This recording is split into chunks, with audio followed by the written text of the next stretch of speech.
Sanxenxo camiña a bo ritmo pola senda da calidade turística. Esta foi a afirmación que facía este luns o alcalde da localidade na entrega do distintivo Sportouri, que acredita o Hotel Carlos I Silgar como establecemento de garantía e calidade do turismo deportivo. Que Sanxenxo está en el buen camino, pero tiene mucho recorrido aún el tema de calidad.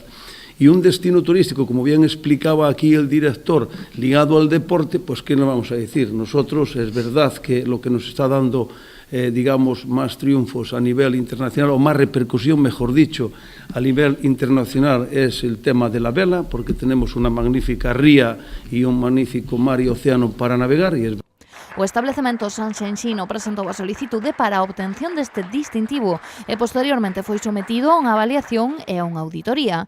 Agora o que queda traballar en prol deste recoñecemento para ofrecer os mellores resultados segundo o CEO de Sportouri. Es importante también que se apueste desde la Administración Pública, y aquí queda demostrado con la intervención tanto de la directora general como del alcalde, por este tipo de iniciativas.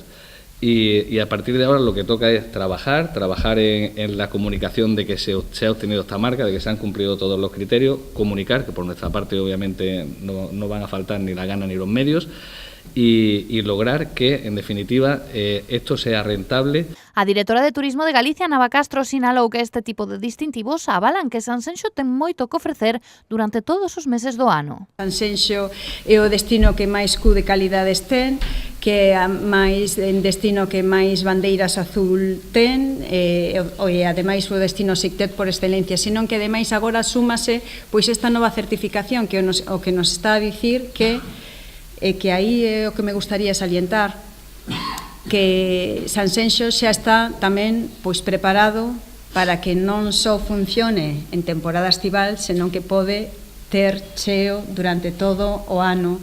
Ao acto asistiron numerosas caras coñecidas do sector turístico da comarca e tamén do ámbito autonómico.